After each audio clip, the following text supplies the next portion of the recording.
है ही नहीं। तो भगवान आनंद के सागर हैं। एक गुरुजी से एक चेले ने कहा, गुरुजी हमें भगवान से मिलाओ। गुरुजी बोले, कल आ जाना सवेरे 10 बजे। चेला बढ़िया तैयार होके आया, गुरुजी मिलाओ भगवान से। गुरुजी ने कहा, यह झोला पैक किया है मैंने, चल। चेले ने झोला सिर पे रखा, चल पड़ा। चलते चलते 1 किलोमीटर चला, 2 किलोमीटर चला, 3 किलोमीटर चला, थक गया। गुरुजी अभी और कितना चलना है? गुरुजी ने कहा, बेटा ये जो पहाड़ दिख रहा है ना आगे, ये पहाड़ के उस तरफ चलना है, पूरा पहाड़ चढ़ना है फिर उतरना। अब वो बोला, गुरुजी आपके झोले में क्या भरा है? मैं चल तो सकता हूं पर ये झोले का वजन बड़ा कष्ट दे रहा है, थका देता है ना। गुरुजी क्या है इसमें? गुरुजी ने कहा, बेटा कोई काम की चीजें नहीं भरी, सब फिजूल भर रखा हमने, सारा कचरा भर रखा है। अरे गुरुजी तो कचरा ढोने की जरूरत क्या है? तो गुरुजी ने कहा, तू क्या चाहता है? गुरुजी इसमें जो भरा है यदि मतलब का ना हो तो मैं इसे फेंक दूं। गुरुजी ने कहा, तेरी मर्जी, तू लेके चल रहा है, तुझे फेंकना है फेंक दे, और लेके चलना है तो लेके चल। ना गुरुजी मैं थक गया हूं, अब लेके चला नहीं जाएगा। वो पूरा सामान जो व्यर्थ का भरा था उसने पूरा सामान फेंक दिया, और जब फेंका तो अंगड़ाई लेता हुआ बोला, गुरुजी आनंद आ गया। गुरुजी बोले, बेटा मिल गए भगवान, चल वापिस। अरे गुरुजी कहां भगवान? गुरुजी ने कहा, अभी तुझे क्या आया? आनंद आया। तो इसके पहले आनंद क्यों नहीं आया? बोले, मेरे सिर पर यह झोला रखा था व्यर्थ का, इसलिए आनंद नहीं आया। जब मैंने इसे फेंका अपने आप आनंद आ गया। आपके जीवन में भी जब तक आपके सिर पे परिवार की जिम्मेदारियों का बोझ होता है तब तक आपके जीवन में आनंद नहीं होता। इसलिए सारी जिम्मेदारियों को उठा के भगवान के चरणों में डाल दो, फिर देखो उसी दिन से आनंद ही आनंद होगा। आप लोग भी आनंदित नहीं रहते, आप लोग भी सुखी नहीं रहते। कारण क्या है? कारण सिर्फ इतना है कि आप लोग जबरदस्ती बोझा सिर पे लिए चल रहे हैं। आपने बोझा लिया है कि नहीं? काहे का बोझा? जिम्मेदारियों का बोझा। जैसे गधा ढोता रहता है ना, ऐसे हम लोग ढोते रहते हैं। अच्छा, आप लोगों की कंधे में बोझा है कि नहीं? इसलिए बोझा अपने कंधे में ना रखो, फिर कहाँ रखे महाराज? सब कुछ उठा के भगवान के चरणों में रख दो। जब भगवान के चरणों में रख दोगे तो फिर भगवान अपनी जिम्मेदारी से चलाएंगे। तुम जबरदस्ती क्यों अपने सिर पे रखे हो? भगवान तो एक उंगली से गोवर्धन को उठा लेते हैं। यदि पहाड़ को उठा सकते हैं तो क्या तुम्हारी छोटी सी जिम्मेदारी का पहाड़ भगवान नहीं उठा सकते? भगवान कहते हैं, तुम दो अपना परिवार हमें, अर्थात तुम सब टेंशन हमें दे दो और तुम निश्चिंत हो जाओ। निश्चिंत होके अपना व्यापार करो, अपना बिजनेस करो, अपना कारोबार करो, परिवार का पालन करो। जिम्मेदारियां हम उठा लेंगे, तुम केवल अपना कर्तव्य करते रहो। कर्मण्येवाधिकारस्ते, कर्म करते रहो, बाकी टेंशन मत लो। आप लोग टेंशन ले लेते महाराज जी, अब क्या होगा, अब क्या होगा, अब क्या होगा। अब वही होगा, हुई है सोए जो राम रचि राखा, को करि तर्क बढ़ावहि सा। अब क्या होगा? आप लोग यही तो सोचते हैं, अब क्या होगा, अब नुकसान हो गया महाराज जी, अब लॉकडाउन लग गया महाराज जी, नुकसान हो, अब क्या होगा। अरे भाई थोड़ा सा धैर्य रखो, सब अच्छा होगा। बिहारी जी सब अच्छा करेंगे, सब अच्छा होगा। आज आप यदि पहले आप यदि लाख रुपए कमाते थे तो आप अब 2 लाख रुपए कमाएंगे। बस धैर्य रखिएगा, मेहनत जारी रखिएगा, ईश्वर पर विश्वास और अपनी मेहनत आपकी मेहनत और आपका ईश्वर के प्रति विश्वास, ये दो चीज़ें आपको सफल बनाती हैं। यदि विश्वास डगमगाया तो मेहनत कितनी भी कर लो व्यक्ति सफल नहीं होता, पर मेहनत के साथ यदि भगवान के चरणों में विश्वास है तो कहते हैं कुछ काम मेहनत करती है, कुछ काम कृपा कर देती है। कृपा क्या है? आप जब मैं स्कूल जाया करता था साइकिल से जाया करता था, 10 किलोमीटर दूर गांव से स्कूल था, 9 किलोमीटर, तो वहाँ हम साइकिल से जाते थे। तो आपने भी कई बार साइकिल चलाई होगी तो आपको पता होगा, कई बार हम साइकिल चलाते हैं ना तो हवा सामने से आती है, और जब हवा सामने से आती है ना तो साइकिल में कितना भी पैडल मारो बढ़ती ही नहीं, स्लो चलती है, कम चलती है। 4 पैडल मारोगे तो 1 पैडल की साइकिल आगे बढ़ेगी, क्योंकि हवा सामने से है। और कई बार हवा पीछे से होती है, और पीछे से होती है ना तो 1 पैडल मारो साइकिल भागती जाती है, मजा आता चलाने में, खूब तेज चलती है, ऐसा लगता कार चला रहे हैं। फिर हवा सामने से होती है साइकिल नहीं चलती, पीछे से होती है तो कम पैडल मारने में ज्यादा चलती है। उसी प्रकार जब ईश्वर आपसे नाराज होते हैं, अर्थात जब आप ईश्वर की शरणागति ग्रहण नहीं करते, जब आप भगवान को अपने आप को भगवान के चरणों में नहीं सौंप दे, जब ईश्वर विपरीत होता है तो कितनी भी मेहनत करो कामयाबी नहीं मिलती। पर जब ईश्वर अनुकूल होते हैं तो ईश्वर अनुकूल होकर पीछे से धक्का लगाते हैं, हम थोड़ा पैडल मारते हैं साइकिल बहुत तेज चली जाती है। कुछ हमारी मेहनत है, कुछ ईश्वर की 50-50 है, 50 आपकी मेहनत और 50 ईश्वर की कृपा। इसलिए कहा करता हूं कि भगवान कहते हैं अर्जुन ने जब गांडीव रख दिया महाभारत में, मैं नहीं करूंगा, युद्ध नहीं करूंगा। क्यों नहीं करेगा? ये हमारे रिश्तेदार हैं, इन पर हम बाण चलाएं क्या? इनको मार देना पाप लगेगा हमें। अपने रिश्तेदारों के, अपने गुरु जी के, पितामह जी के, अपने भाइयों के रक्त से हम सिंहासन को रंगना नहीं चाहते। भगवान ने कहा पागलों की तरह बातें ना किया, पागलों की तरह बातें ना करो अर्जुन। फिर क्या सही बात है?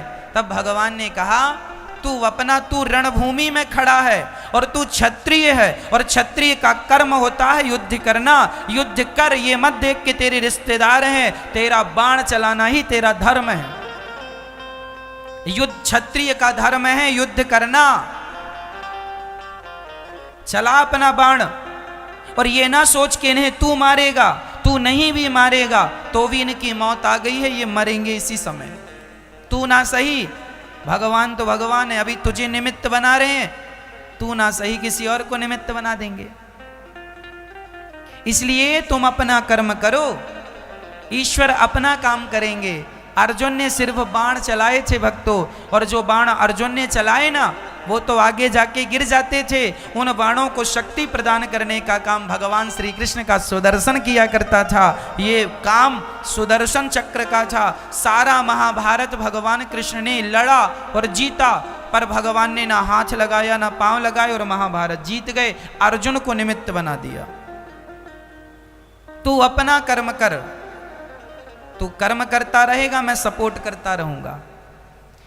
भगवान भी उन्हीं का सपोर्ट करते हैं जो व्यक्ति अपना कर्म ईमानदारी से करता है। आप अपनी मेहनत करो, ईश्वर आपका सपोर्ट करेंगे। अब कर्म आप ना करो तो ईश्वर की कृपा पर नहीं होगी। इसलिए भगवान की कृपा होती है पर उन्हीं पर होती है जो अपना कर्म करते हैं। इसलिए कर्म करते हुए अपने आप को भगवान के चरणों में समर्पित कर दो। जो भगवान के हो गए हैं, अर्जुन भगवान के हो गए तो भगवान ने अर्जुन के पक्ष से युद्ध किया। दुर्योधन भगवान का नहीं हो सका, इसलिए तो भगवान दुर्योधन के पक्ष से युद्ध नहीं किए थे।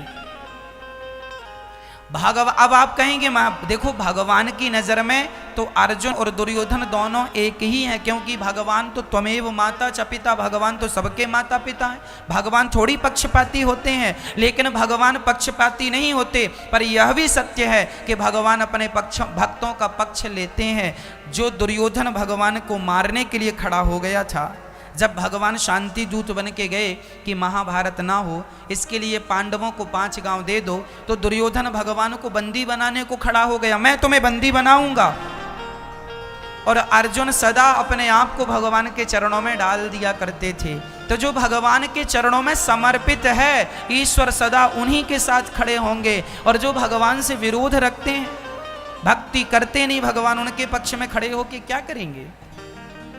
इसलिए मैं आपसे कहता हूं कि आप यदि भगवान के चरणों में अपनी शरणागति कर देते हैं, तो जैसे अर्जुन का पक्ष भगवान ने लिया, आपका पक्ष भी भगवान जरूर लेंगे, आपका पक्ष भी भगवान जरूर रखेंगे।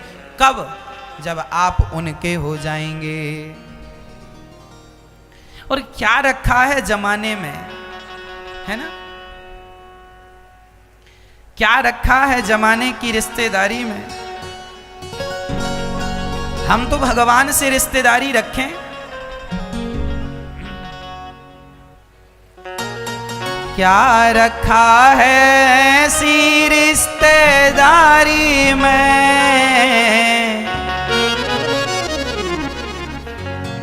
क्या रखा है ऐसी रिश्तेदारी में,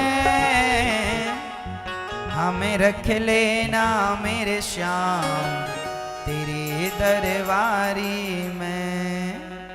हमें भगवान की दरबारी मिल जाए, हम भगवान के हो जाएं और भगवान हमारे रिश्तेदार हो जाएं, इसके लिए समर्पण कर दीजिए। और जमाने की रिश्तेदारों के पीछे ना घूमा करो। ये रिश्तेदार, ये इतने सारे, इतनी बाजार काहे तुमने बना रखी है?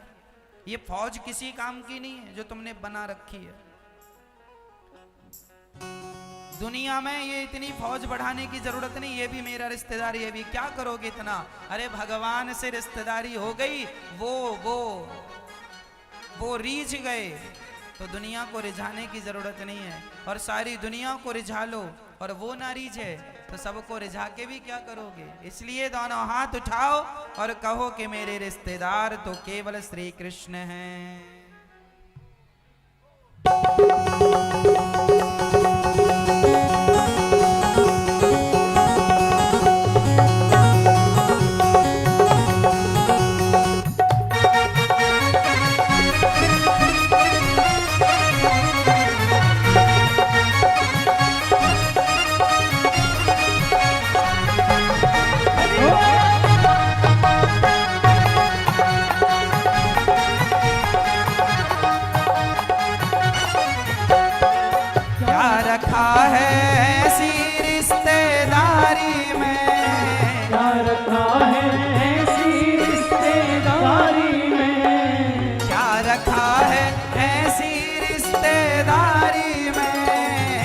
रखा है ऐसी रिश्तेदारी में, हमें रख ले, हमें रख ले, हमें रख लेना मेरे श्याम तेरी दरबारी में, हमें रख लेना मेरे श्याम तेरी दरबारी में। क्या रखा है ऐसी रिश्तेदारी में, क्या रखा है ऐसी रिश्तेदारी में, हमें रख ले, हमें रख ले, हमें रख लेना मेरे श्याम तेरी दरबारी में, हमें रख लेना मेरे श्याम तेरी दरबारी में।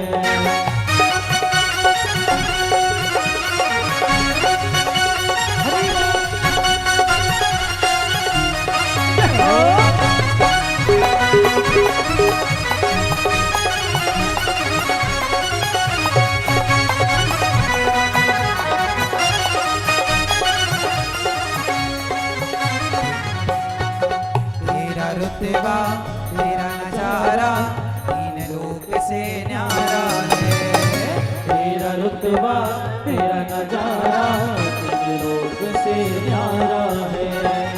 दिलवर मेरे तुम सन कोई लगता मुझको प्यारा है, दिलवर मेरे तुम सन कोई लगता मुझको प्यारा है। दिलवर मेरे तुम सन कोई, दिलवर मेरे तुम सन कोई लगता मुझको प्यारा है, दिलवर मेरे तुम सन कोई लगता मुझको प्यारा है। आ गया मुझको मजा तेरी यारी में, आ गया मुझको मजा तेरी यारी में, हमें रख लेना मेरे श्याम तेरी दरबारी में, हमें रख लेना मेरे श्याम तेरी दरबारी में। हे हरि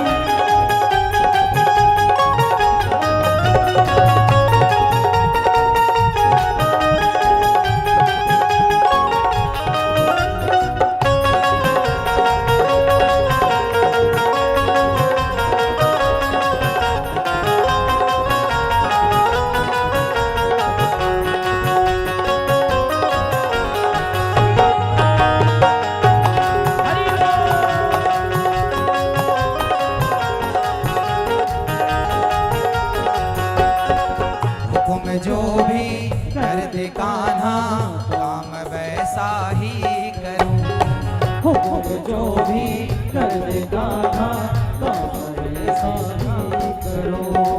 तेरे लिए अगर मरना पड़े तो तेरे दर पर ही मरूं, तेरे लिए अगर मरना पड़े तो तेरे दर पर ही मरो। तेरे लिए अगर मरना पड़े तो तेरे लिए अगर मरना पड़े तो तेरे दर पर ही मरो। तेरे लिए अगर मरना पड़े तो तेरे दर पर ही मरो।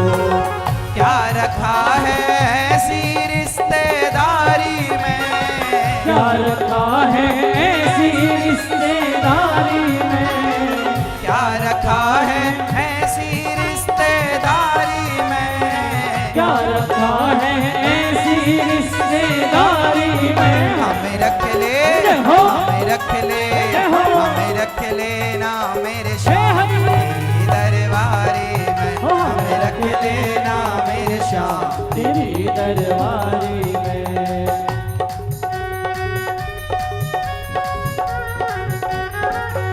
हो।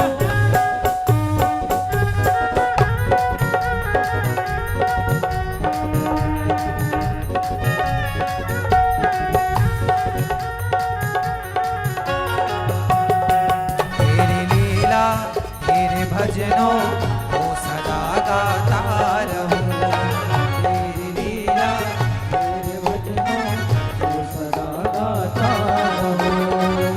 ऐसी कृपा कर दे कान्हा तेरे दर आता रहूं, ऐसी कृपा कर दे कान्हा तेरे दर आता रहूं।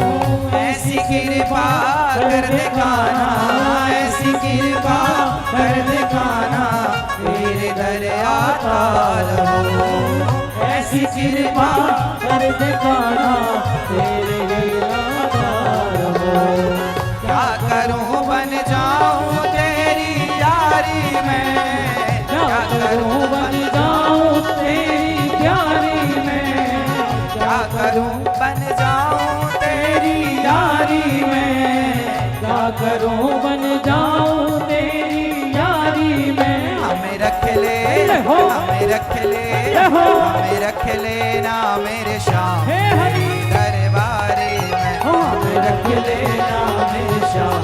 तेरी दरबारी में क्या रखा है ऐसी रिश्तेदारी में, क्या रखा है ऐसी रिश्तेदारी में, क्या रखा है ऐसी रिश्तेदारी में, क्या रखा है ऐसी रिश्तेदारी में। हमें रख ले, हो। हमें रख ले, हमें रख लेना मेरे श्याम तेरी दरबारी में, हो। हमें रख लेना मेरे श्याम तेरी दरबारी में, हमें रख लेना मेरे श्याम तेरी दरबारी में, हमें रख लेना मेरे श्याम तेरी दरबारी में।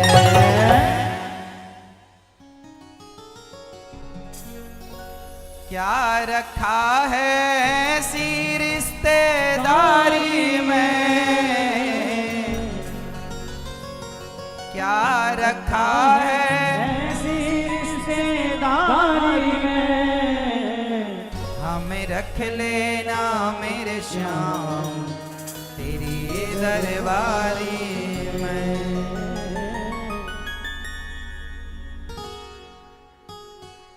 हुक्म जो भी कर दे कान्हा, काम वैसा ही करूं। तेरे लिए गर मरना पड़े तो तेरे दर पर ही मरूं। तेरे लिए गर मरना पड़े तो, तेरे लिए गर मरना पड़े तो तेरे दर पर ही मरूं। क्या रखा है ऐसी रिश्तेदारी में, क्या रखा है ऐसी रिश्तेदारी में, हमें रख लेना मेरे श्याम तेरी दरबारी। इसलिए रिश्तेदारी ज्यादा लोगों से ना हो, यदि है तो भगवान से रिश्तेदारी होनी चाहिए। और सच्ची बताऊं, यही हमारे अपने रिश्तेदार हैं।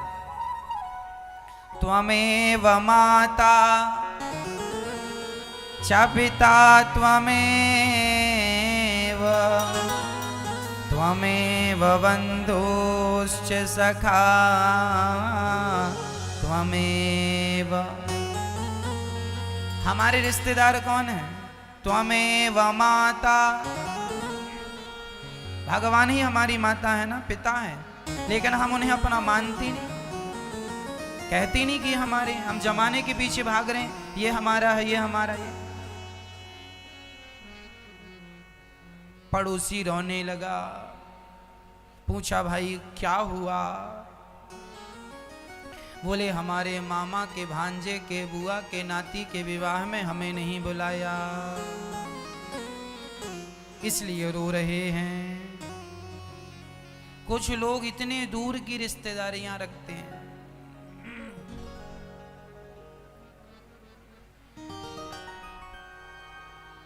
इतनी बड़ी बड़ी रिश्तेदारियां, रिश्तेदारों के रिश्तेदार होने चाहिए पर ज्यादा नहीं।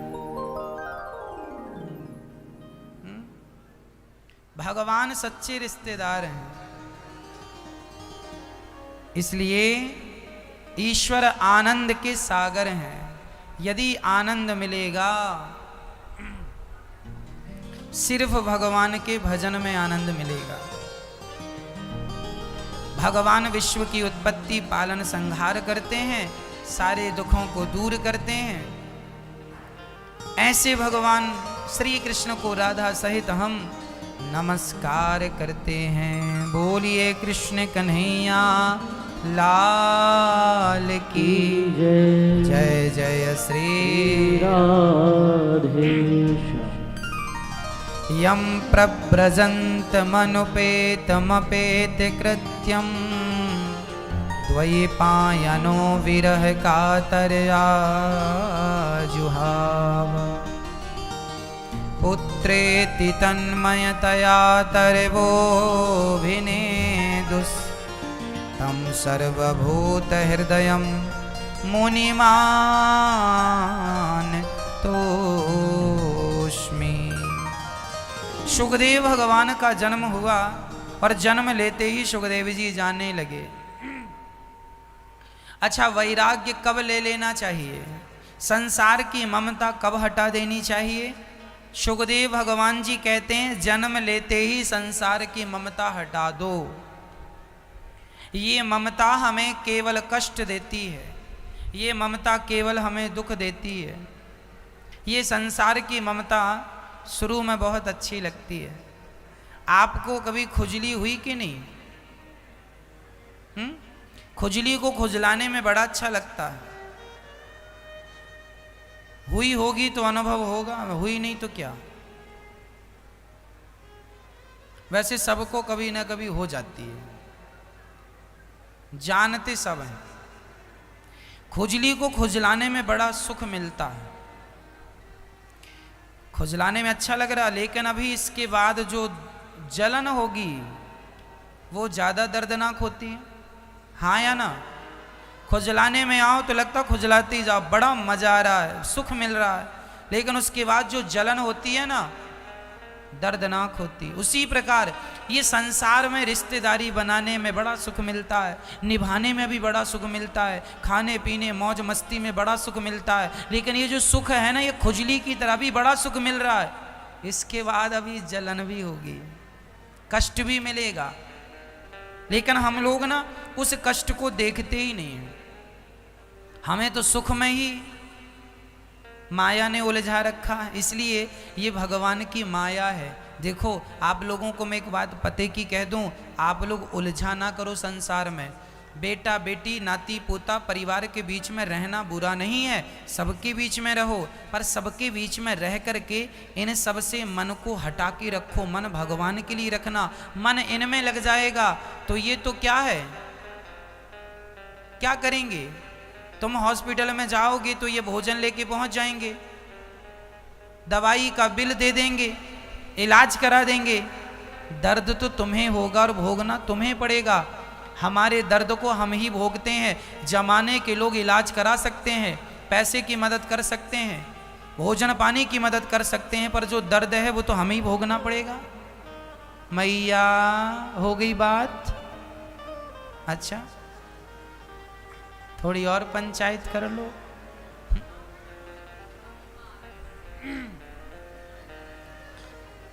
अभी हम कह रहे थे क्या रखा है ऐसी रिश्तेदारी में, और वहां रिश्तेदारों को फोन चालू हो गया।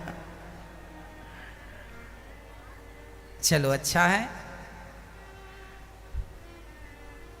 अर्थ यही हुआ कि संसार में रहकर भी संसार में ना रहो, ऐसा भाव होना चाहिए।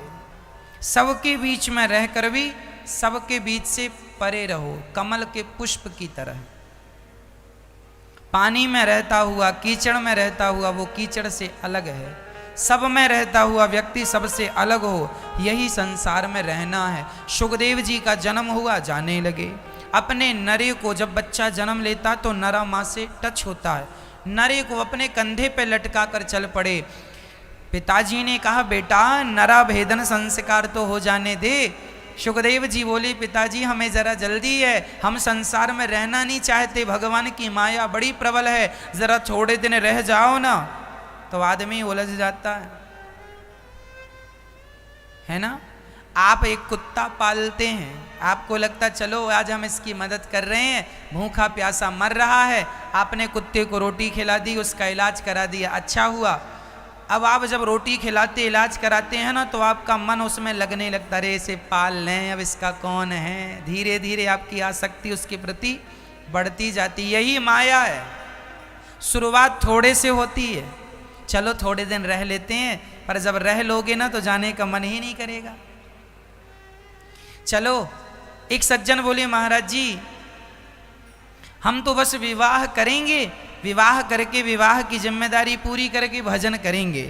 अच्छा, कर लिया विवाह, दांत वांत गिर गए, दाढ़ी पक गई, सिर हिलने लगा यूं यूं बुढ़ापे में, अभी तक नहीं निकल रहा है, और कह रहा था हम तुरंत निकल जाएंगे।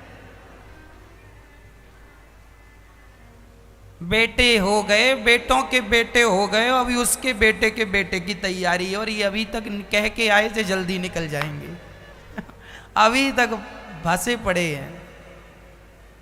एक बार आदमी उलझ जाए तो फिर उलझता ही चला जाता है। ये भगवान की माया मकड़ी के जाल जैसी है, जो एक बार फंसता। इसलिए कहता हूँ, आप लोग समझदार हैं, जो फंसे हैं उन्हें फंसे रहने दीजिए। आप तो सबके बीच में रहिए, आप शादी करिए, विवाह करिए, आपका बेटा है बेटी है, सबके बीच में रहिए, सबकी जिम्मेदारियां निभाते हुए भगवान को ना भूलिए। बस इतना याद रखिए, वह एक कृष्ण याद है तो सब बढ़िया, और वो भूल गया और सब याद हैं तो सबको याद करके भी हम करेंगे क्या? ये सब हमारे काम के नहीं है, ये सब यहीं तक के संगी साथी हैं, यहाँ से आगे के संगी साथी भगवान हैं। इसलिए उनसे नाता जोड़ो, इनसे ये मतलब के लोग नहीं हैं।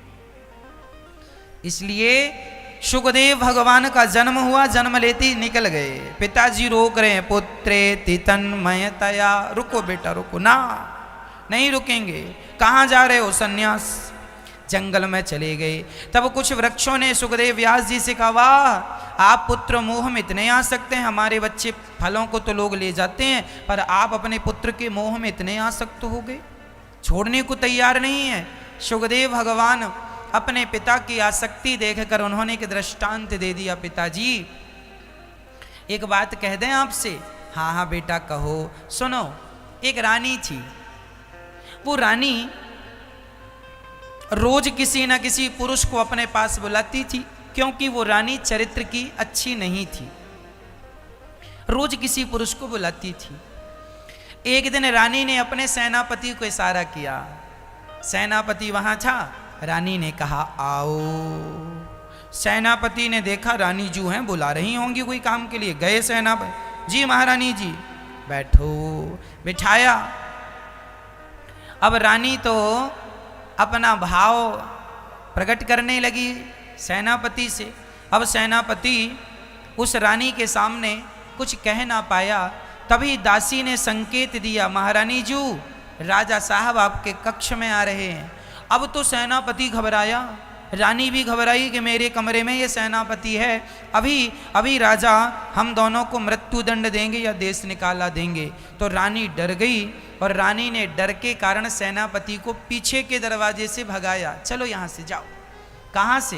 पीछे के दरवाजे। अच्छा, वो पीछे का दरवाजा जाके ऐसी जगह, अच्छा पुराने ज़माने में ना राजा महाराजाओं के कुछ गुप्त द्वार हुआ करते थे, जिन द्वारों से आप जाएं तो वो 2-4 किलोमीटर दूर खुलते थे, अंदर ही अंदर वो गुप्त द्वार से पठाया। अच्छा, वो व्यक्ति जहाँ जाके निकला वहाँ पर मलमूत्र का गड्ढा था, दलदल, सारे शहर का गंदा जल वहाँ इकट्ठा होता, दलदल था। वो वहाँ से दरवाजे से निकला, बहुत दिनों से दरवाज़ा बंद था, दलदल इकट्ठा हो गया। जैसे ही बाहर गया उस दरवाजे में, वह दलदल में सेनापति फंस गया। पूरी रात फंसा रहा साहब, गर्दन तक, जितना वो प्रयास करे निकलने का उतना फंसता जाए। यहाँ गर्दन तक डूब गया, मलमूत्र उसके मुंह में जाने लगा, गंदगी जाने लगी। जैसे तैसे सवेरा हुआ, सवेरे उसने बहुत कोशिश की, मेहनत की, कुछ वृक्षों की जटाएं पकड़ पकड़ के खींच के उसने अपने आप को बाहर किया और नहा धो करके फिर ड्यूटी में तैनात हो गया। सेनापति था, अब किससे बताए कि मैं रात भर कहाँ रहा। अच्छा, फिर वो ड्यूटी पर वहीं खड़ा हुआ तो दूसरे दिन फिर रानी ने उसे कहा, आओ, कल आए थे पर कल तुम बीच में ही भाग गए, आज आओ। अब रानी फिर बुला रही है, आओ। अब बताओ सेनापति जी जाएं कि ना जाएं? कल गए थे, रात कहाँ गुजारनी पड़ी? मलमूत्र के गड्ढे में। सेनापति जी ने वहीं से रानी जी को इशारा किया, ना कल आए थे, रात कहाँ गुजारनी पड़ी वहां, आज बस उठक बिठक लगा रहे, आज ना बुलाओ। सुखदेव भगवान ने व्यास जी को ये कथा सुनाई।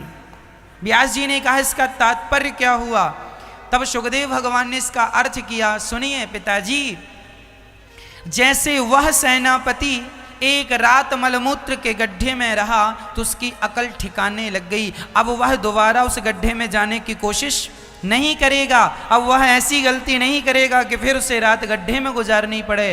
पिताजी, वो सेनापति एक रात गड्ढे में गुजारा तो उसकी अकल ठिकाने लग गई और वो सुधर गया। लेकिन हम ऐसे लोग हैं कि 9-9 महीने उस गड्ढे में गुजार के आते हैं, लेकिन हम सुधरने का नाम नहीं लेते। वो गड्ढा क्या है? माँ का गर्भ। माँ के गर्भ में कौन से मखमल के गद्दे बिछे हैं? कौन सी व्यवस्था है? एसी लगी है? अरे माँ के गर्भ में आदमी उल्टा लटकता है और हम सब उल्टे लटके थे माँ के पेट में।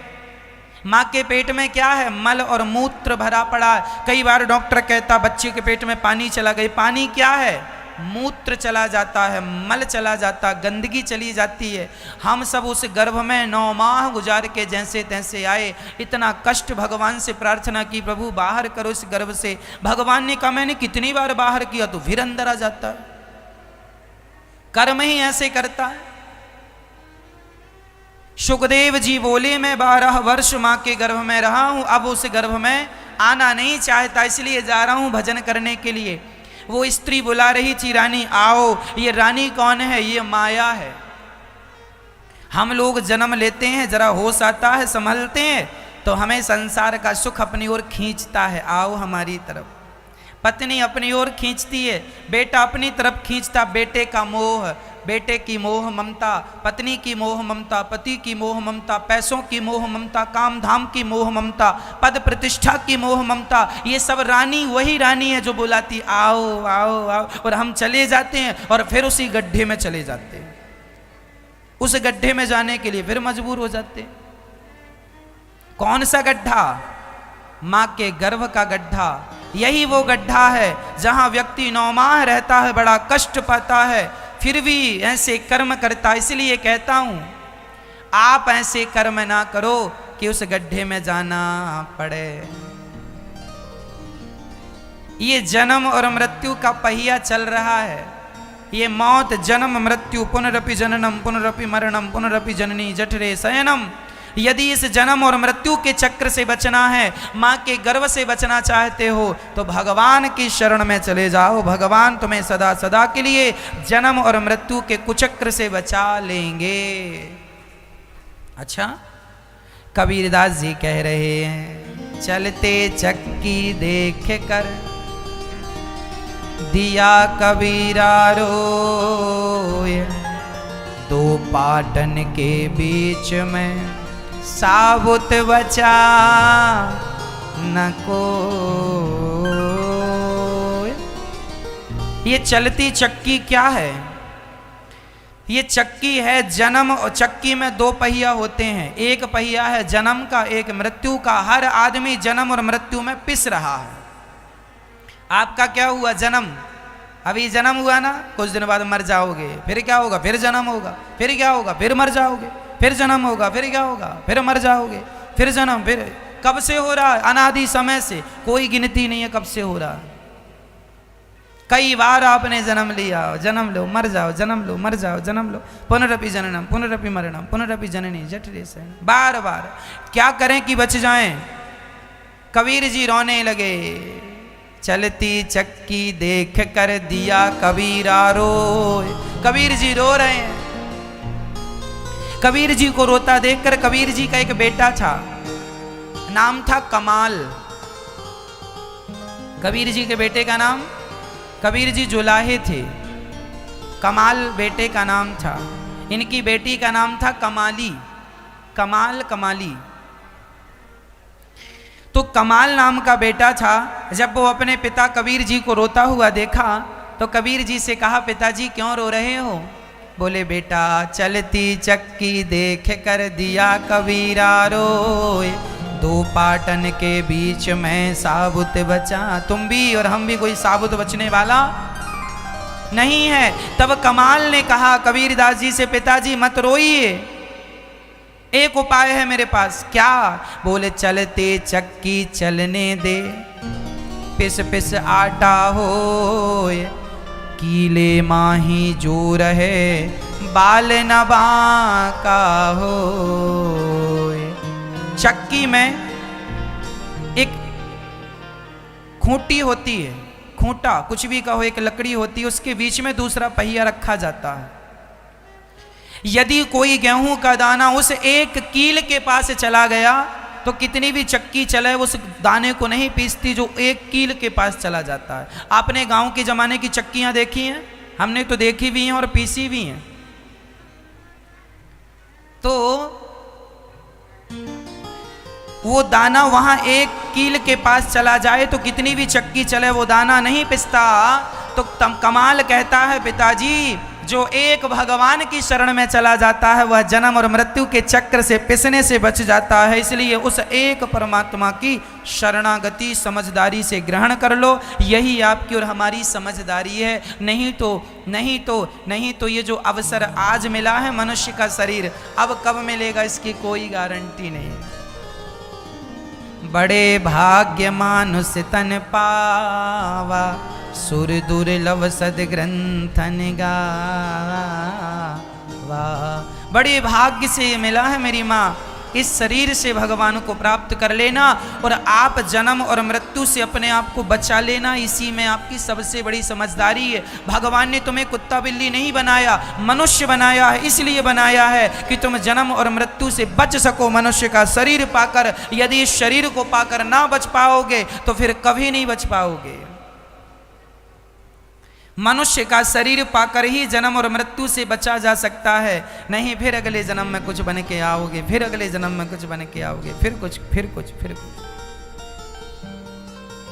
थोड़ी थोड़ी सा मोह माया हमें उलझा देता है, थोड़ा थोड़ा सुख हमें उलझा देता है। प्रार्थना है, सुखदेव जी कहते हैं मैं नहीं उलझना चाहता है सुख में, सब छोड़ छाड़ के जंगल जाकर भगवान का चिंतन करने लग गए। हम आपसे ये नहीं कहना चाहते कि आप लोग भी सब छोड़ छाड़ दो ना, आप लोग छोड़ के कहाँ जाएंगे। हमारा इस कथा का अर्थ ये बिल्कुल नहीं है कि आप सब छोड़ दो। इस कथा का तात्पर्य यह है कि आप सबके बीच में रहकर कर्तव्यों को पूरा करते हुए, अपने कर्मों को पूरा करते हुए, पत्नी पुत्र का पालन करते हुए, परिवार का भरण पोषण करते हुए, पैसा कमाते हुए, फैक्ट्री चलाते हुए, दुकान चलाते हुए, किसानी करते हुए, सब काम करते हुए भगवान का चिंतन करते रहो। नाथ मैं आपका हूँ, ये सब आपका है, ये भाव से आप रहेंगे तो गृहस्थ जीवन बुरा नहीं है। आपको छोड़ के किसी भी उम्र में कहीं जाने की जरूरत नहीं है, सिर्फ मन को हटाने की जरूरत है। मन को हटाने की जरूरत है, केवल मन हटाना है, तन नहीं हटाना। तन तो काम में लगाओ, तन काम में नहीं लगेगा तो आलसी हो जाएगा। इसलिए तन को काम में लगाओ, मन को भगवान में लगाओ। ये जो तुम्हारा मन बेटा बेटी नाती पोतों में लगा, यहाँ से मन हटाओ और ज़्यादा से ज़्यादा भगवान का चिंतन करो। ऐसे सुखदेव भगवान को नमस्कार करते हैं। व्यास जी ने फिर उन्हें बुलाया है और भागवत जी का पठन पाठन कराया है। तब सुखदेव जी ने राजा परीक्षित को भागवत सुनाई। अब बड़े प्रेम से सभी ध्यान से सुने। सूत जी और शौनक आदि ऋषियों का नैमिषारण्य में समागम हुआ। सूत जी को देखकर सभी शौनक आदि ऋषि खड़े होकर स्वागत। 88,000 ऋषि शौनक आदि, उन सभी ऋषियों के बीच में सूत जी आए और सूत जी के सामने हाथ जोड़कर सबने प्रार्थना की। भक्ति ज्ञान विरागाप्तो विवेको वर्धते महान, माया मोह निरासश्च वैष्णवै क्रियते कथम। भक्ति ज्ञान विरागाप्तो विवेको वर्धते महान। शौनक आदि ऋषियों ने सूत जी से प्रश्न किया, हमें ऐसी कथा सुनाओ जिससे हमारी भक्ति बढ़ जाए, ज्ञान बढ़ जाए, और ऐसी कथा सुनाइए। कृष्ण प्राप्ति करम शाश्वत साधनम तद्वदाधुना। ऐसी कथा सुनाइए कि कृष्ण की प्राप्ति हो जाए। अच्छा, इस कली काल में आप यदि भगवान को पाना चाहते हैं तो इस कली काल में एक ही उपाय है, केवल भागवत ही ऐसी हैं जो हमें कृष्ण की प्राप्ति करा सकती हैं, दूसरा कोई साधन नहीं है। इसलिए हम सभी भागवत का आश्रय लें। आज भारत के करोड़ों लोग ऐसे हैं जो टीवी के माध्यम से भागवत जी को अपने आप को अर्थात अपने आप को भगवान के चरणों में सौंप चुके हैं। आप सभी भी उन्हीं में हैं। भागवत सुन करके ही तो आपके अंदर वृंदावन आने का भाव जागा। यदि आप भागवत ना सुनते तो बताओ वृंदावन आने का मन होता, भगवान का दर्शन करने का मन होता? तो आज आप वृंदावन आए, भगवान से मिले, तो इसके पीछे भागवत जी हैं या नहीं? तो भागवत जी ही प्रेम जगाती हैं, भागवत जी ही मिलने की उत्कंठा बढ़ाती हैं, और जब उत्कंठा बढ़ गई तो भगवान मिल जाते हैं। इसलिए सदा गृहस्थों को चाहिए कि वो सदा भागवत जी सुनते रहें, सत्संग करते रहें। यह सत्संग करने का जो सुनहरा अवसर है ये गवाइए मत। सत्संग वह संजीवनी है जो हमें भवसागर से भव रोग को समाप्त कर सकती है। भागवत वह संजीवनी है जो भव रोग को, भव रोग क्या है? जन्म और मृत्यु का जो रोग मैंने बताया, यह एक रोग है। इस रोग से बचना चाहते हो, जन्म और मृत्यु के रोग से, तो एक ही उपाय है, भागवत रूपी दवाई लेना, संजीवनी लेना शुरू कर दो। भागवत रोज सुनो, भव सागर से पार होने में कोई देर लगने वाली नहीं। जब आपका अवसर आएगा आप सीधे भगवान के धाम को जाएंगे, जन्म मृत्यु से बच जाएंगे। इसलिए भागवत का आश्रय लेना चाहिए। भागवत जी की पोथी आज से होनी थी, पर किसी कारणवश अभी 9 तारीख से, इस कथा के ठीक बाद 9 तारीख से पोथी होंगी। आप भी अपने पूर्वजों के अपने कल्याणार्थ अपने लिए पोथी पाठ करा सकते हैं। तो आप भी भागवत जी की पोथी करा के अपने जीवन को कृतार्थ कर सकते हैं। आज भी कुछ पोथियां बैठी हैं, जो लोग यहाँ आ गए थे भक्त लोग, उनकी पोथियां तो आज बैठी हैं, पर बाकी जो भक्त अपने घर से ही सुनने वाले हैं उनकी पोथी आप सभी की 9 तारीख की कथा जब होगी उसमें पोथी पाठ कराए जाएंगे। और आप सभी बड़े प्रेम से पोथी पाठ श्रवण करते ही आप अपने जीवन के समस्त पापों से निवृत्त होकर सदा सदा के लिए अपना मोक्ष का रास्ता प्रशस्त कर लेंगे केवल भागवत जी से। ये भागवत जी की पोथी पाठ हम क्यों कराते हैं बार बार? इसलिए कि भारत का गरीब से गरीब तबका, गरीब से गरीब व्यक्ति भी भागवत जी की पोथी करा के आप सभी अपना कल्याण कर सकें, है ना। भागवत जी यदि आप करा लेते हैं ना, तो आपके जो पूर्वज हैं, आपके पिता के पिता के पिता जो अब नहीं है दुनिया में, यदि उनकी सदगति नहीं हुई होगी तो आपके द्वारा, भागवत जी के द्वारा उनकी सदगति हो जाएगी, उसका पुण्य आपको मिल जाएगा। और पुत्र का धर्म है कि वो अपने पूर्वजों की सदगति का सारा प्रयास करे, इसलिए तो हमारा जन्म हुआ है। तो यदि आप अपने पूर्वजों को तारना चाहते हैं तो भागवत जी का ही आश्रय लेना होता है, और वो भी सावन का महीना, जहाँ भगवान कृष्ण की कृपा के साथ भगवान शिव की कृपा भी है। तो आप भी इस पावन से माह में पोथी पाठ करा सकते हैं। सूत जी कहते हैं, शौनक आदि ऋषियों सुनो, ये जो भागवत है यह देवताओं को भी दुर्लभ है। एक बार देवता लोग जब सुखदेव जी कथा सुना रहे थे राजा परीक्षित को शुक ताल में, तब देवराज इंद्र अमृत का कलश लेके आए और कहने लगे ये कथा हमें सुनवा दो। सुखदेव जी ने कहा तुम अधिकारी नहीं हो, सौदागर बन के आए हो, नहीं सुनवाएंगे। जो कथा आप लोगों को सहज में मिल रही है भक्तों, ये कथा तो देवताओं को भी दुर्लभ है, लिखा है भागवत जी में, ये देवता भी तरसते हैं। सुखदेव जी ने देवताओं को अधिकारी नहीं समझा। जब इस भागवत से राजा परीक्षित का उद्धार हुआ, तब स्वर्ग के राजा इंद्र ने तराजू बांधकर अपने स्वर्ग के सुख से भागवत जी को तौल कर देखा, भागवत जी का पलड़ा सबसे भारी था। इंद्र चरणों में गिर पड़े, तब भागवत जी से प्रत्यक्ष भगवान प्रकट हो गए। इंद्र तुम हमसे तौलने चले थे। ये जो भागवत जी है ना, कोई सामान्य पोथी नहीं है, सामान्य पुस्तक नहीं है, यह तो प्रत्यक्ष ईश्वर है, प्रत्यक्ष कृष्ण एव ही, कृष्ण ही भागवत है। जब भगवान इस धरती से जाने लगे तो भक्तों ने कहा हम कैसे आपका दर्शन करेंगे? तब भगवान बोले हम जा नहीं रहे, हम इस कलयुग में भागवत बन करके प्रकट हो जाएंगे, हम भागवत में समा जाएंगे, जहाँ जहाँ भागवत होगी वहाँ वहाँ प्रकट होकर अपने भक्तों का दुख दूर करते रहेंगे। ये भागवत प्रत्यक्ष श्री कृष्ण है और कोई नहीं है, इसलिए इसका आश्रय हमें लेना चाहिए।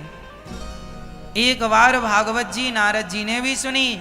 नारद जी संपूर्ण विश्व का भ्रमण करके आए। पुष्करम चा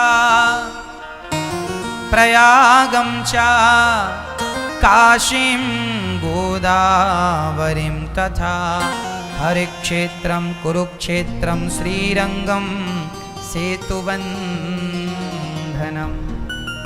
नारद जी बोले मैं समस्त तीर्थों में गया पर मुझे कहीं शांति नहीं मिली।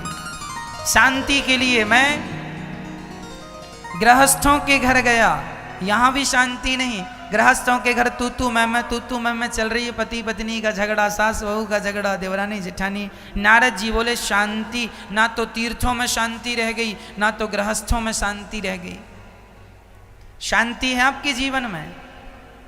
हाँ, शांति नहीं है, झगड़ा है। क्यों झगड़ा है? क्योंकि आपको बोलना ज्यादा है। झगड़ा समाप्त हो सकता है, एक उपाय है। जो व्यक्ति जो सास जो बोल रही है, जेठानी जो बोल रही है, पति जो बोल रहा, बोलने दो, आप कुछ ना बोलो, आप कुछ ना बोलो। यदि आपके बोलने से झगड़ा शांत हो जाए तो बोल लो, पर ऐसा होता नहीं है। बोलने से झगड़ा और बढ़ जाता है। जब आपको इतना पता है कि बढ़ता है तो थोड़ी देर साइलेंट क्यों नहीं रह लेते? इतने सारे व्रत करते हो आप लोग मैया जी, सोमवार का, बुधवार का, गुरुवार का, एकादशी का, फलाना, ये वो। इन व्रतों में एक व्रत कम कर लो और मौन व्रत चालू कर दो। कौन सा व्रत? मौन। ज्यादा बोलने से काम बिगड़ जाता है। 3 तोतले थे, उनकी शादी नहीं हो रही थी। शादी इसलिए नहीं हो रही थी कि जहां से लड़की वाले आए तो ये बोल दें। अब बोल दें तो लड़की वालों को लगा लड़के तो तोतले हैं। तो पिता ने एक दिन बोला क्यों, अब लड़की वाले आ रहे हैं, तीनों का विवाह होगा, 3 लड़की वाले आ रहे हैं और तीनों एक साथ आ रहे हैं, पर तुम तीनों बोलना मत, तुम्हारी तरफ से हम बोलेंगे, आज तुम्हारा बाप बोलेगा। तीनों तोतलों को पिता ने कहा चुप रहना। तीनों बोले टुनो चुप रहना है, तो बोलना नहीं है, बोलो तो ठाडी नहीं होगी। तीनों चुप। अब जब तीनों चुप थे, लड़की वाले आए। लड़के बड़े सुंदर थे, अच्छे थे।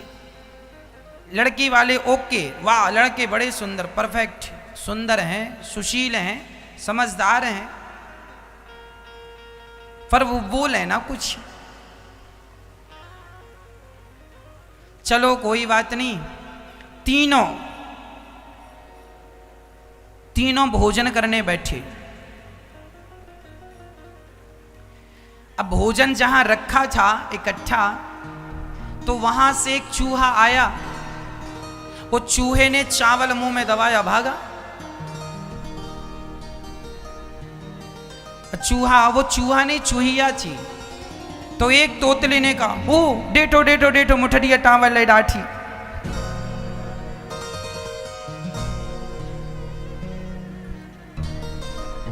दूसरे ने कहा नारे डाडा टाटे रहो।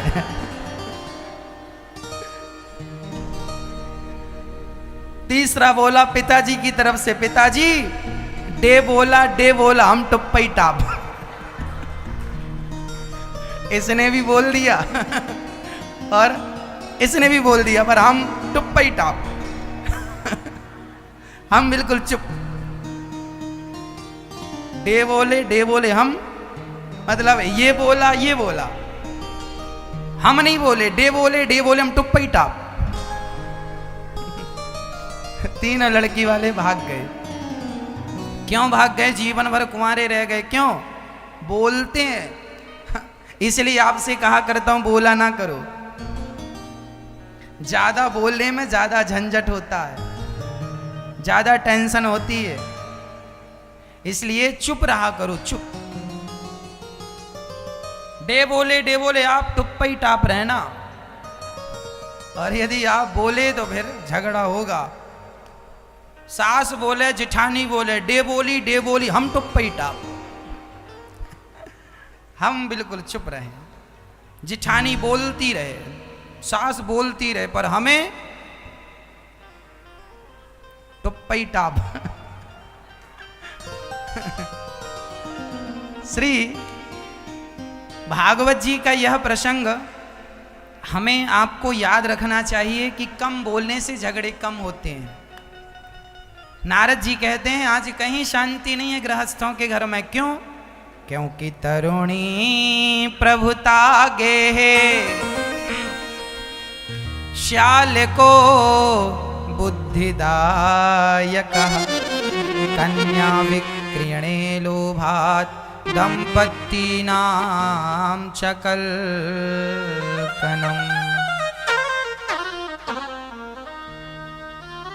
बड़ी विडंबना है। आज घर में किसकी चलती है? तरुणी प्रभुता गेहे। आज घर में नई नई बहुओं की चलती है। सासू माँ की कोई पूछ नहीं। मैया आपकी पूछ है कि नहीं? घर में कोई पूछ नहीं। लो आज सारा झगड़ा ये सब पूछ का है। इसलिए हनुमान जी ने अपनी पूछ में आग लगवा दी। सारी झगड़ों की जड़ ये पूछ है। सारी झगड़ों की जड़ क्या है? क्या है? पूछ। हमें पूछा नहीं। सास कहती है बहू ने पूछा नहीं, बहू कहती है सास ने नहीं पूछा, फलाने ने हमें पूछा नहीं। आज जितने भी झगड़े हैं पूछ के कारण है, हमें पूछा नहीं। इसलिए आप जितना जल्दी हो सके अपनी पूछ में आग लगवा दो। ना रहेगा बांस, ना रहेगी, ना बजेगी। सारी विवादों की जड़ ये पूछ है। इसलिए हनुमान जी लंका गए तो अपनी पूछ में आग लगवा ही ली। इसलिए पूछ में आग लगवा ली ताकि हनुमान जी को कोई ये ना हनुमान जी की पूंछ बढ़ जाती ना। हनुमान जी ने ऐसा किया। इसलिए हनुमान जी पूंछ में आग लगवा के आए कि मेरी अपनी कोई पूंछ नहीं है, राम जी की पूंछ से मेरी पूंछ है, मेरी अपनी कोई पूंछ नहीं है। मेरी पूंछ नहीं है, राम जी की पूंछ से मेरी पूंछ है, राम जी से मेरी पूंछ है। बाकी मेरी अपनी पर्सनल कोई पूंछ।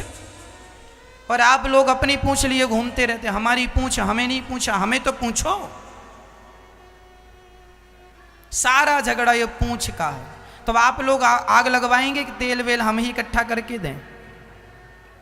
हाँ मैया जी, सास लोग ना बुढ़ापे में ये गाना ज्यादा गाती हैं। हमारी बहू तो हमें पूछती नहीं, हमारा बिल्कुल नहीं पूछती, बेटा भी नहीं पूछता। अरे भाई, अब मैया जी आप बूढ़ी हो गई हो, अब अपनी पूंछ में आग लगवा लो। जितने जल्दी हो सके पूंछ को समाप्त करो, अर्थात अहंकार को समाप्त करो। और जैसी भी रोटी मिल जाए प्यार से, या कैसी भी अपना पेट भर के समय भगवान को दो, भगवान के भजन में समय खर्च करो। अब कोई पूछ रहा है, नहीं पूछ रहा है, समय बहुत कम बचा है आपके लिए। गई बहुत थोड़ी रही नारायण अवचेत, काल चिरैया चुग रही निस दिन आयु खेत। बहुत चली गई, थोड़ी बची है। अब पूछा पाछी में समय ना गवाओ। कोई सम्मान करे, अपमान करे, ना सम्मान में उलझो ना अपमान में उलझो। अब भगवान का चिंतन करने में समय लगाओ, इससे तुम्हारा कल्याण है। कोई अब बुढ़ापे में तुम्हारा सम्मान कर भी दे तो तुम्हें मिलेगा क्या? क्या मिलने वाला? चलो तुम्हारे बुढ़ापे में कोई तुम्हें सम्मान दे। अच्छा है कि बच्चों को माँ बाप का सम्मान करना चाहिए।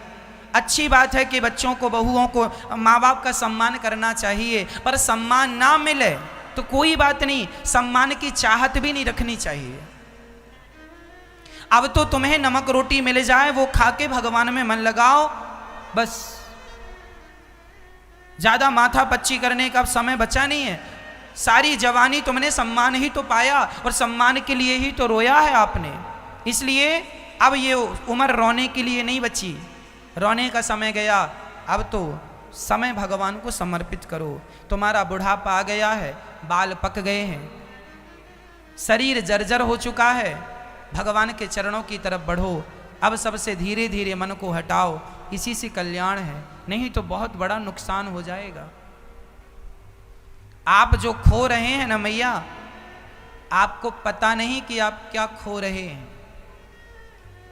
बताइए इस दुनिया में सबसे कीमती क्या है? बताओ, इस सृष्टि में सबसे कीमती क्या है? आप सब बताओ, क्या है? क्या है सबसे कीमती? समय। सबसे कीमती है समय। और आप क्या खो रहे हैं, क्या गवा रहे हैं? समय। तो आप सबसे ज्यादा नुकसान कर रहे हैं समय। महाभारत जब स्टार्ट होता था ना, दूरदर्शन चैनल DD1 में, पुराने जमाने में, तब उसमें गोल चक्र चलता था। अभी लॉकडाउन में भी महाभारत आया, उसमें देखा होगा महाभारत शुरू होने के पहले एक गोल सर्कल चलता है और एक आवाज आती है। कैसी आवाज? मैं समय हूं, मैं किसी के रोके नहीं रुकता। मैं क्या हूं? समय हूं। मुझे कोई पकड़ नहीं सकता, मुझे कोई रोक नहीं सकता। तुम्हारा बुढ़ापा आएगा। तुम्हें बुढ़ा किसने बना दिया? समय ने। तुम्हें धनवान किसने बनाया? समय ने। तुम्हें निर्धन किसने बनाया? समय ने। तुम्हारी होंठों पे मुस्कान किसने दी? समय ने। तुम्हारी आंखों में आंसू किसने दिए? समय ने। अरे समय ही है। एक समय वो था जब आप दौड़ जाते थे, जवान थे, दौड़ जाते थे, और एक समय आपका है कि एक कदम चलने में भी शरीर थर थर कांपता है बुढ़ापे में। वो भी आपका ही समय था और ये भी आपका ही समय है। जवानी थी, सीढ़ियों को पल भर में चढ़ जाते थे, दौड़ जाते थे, काम कर लेते थे। अब बुढ़ापे में 4 कदम नहीं चला जा रहा है। एक वो समय था जब शरीर में इतनी शक्ति थी कि आप नदी पार कर जाते थे, छलांग लगा लेते थे बड़ी बड़ी। अब ये समय आपका देखो, वो भी आपका समय था, ये भी आपका समय। पहले 10-10 रोटियां पचा लेते थे दिन में, अब तो साहब 2 रोटी नहीं पच रही हैं। वो भी तुम्हारा ही समय था, ये भी तुम्हारा ही समय है।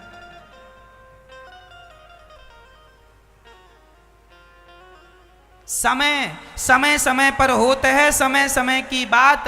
राम जन्म का दिन बड़ा और कृष्ण जन्म की रात। जो व्यक्ति अपने समय को व्यर्थ गवाता है, भगवान के चिंतन के बिना जो समय बीत गया वो समय व्यर्थ चला गया, और जो समय भगवान की स्मृति में गया, स्मरण में गया, चिंतन में गया, वो समय सार्थक हो गया। वही समय अनमोल है जो भगवान के चरणों में जा रहा है। वह आपको बहुत कुछ दे के जाएगा। इसलिए समय ना गवाओ। ये तुम्हारा बुढ़ापा जो है ना, ये मान सम्मान पाने के लिए समय नहीं बचा। अब तो भगवान के चिंतन में समय लगाओ, इसी से समय सुधरेगा, तुम्हारी गति सुधरेगी, सब सुधरेगा। और नहीं तो ना घर के रहोगे ना घाट के रह जाओगे। अब सम्मान की जरूरत नहीं है मेरी माँ, ये पूंछ में आग लगा देना, नहीं तो बहुत बड़ा नुकसान होगा। अहंकार ना करना।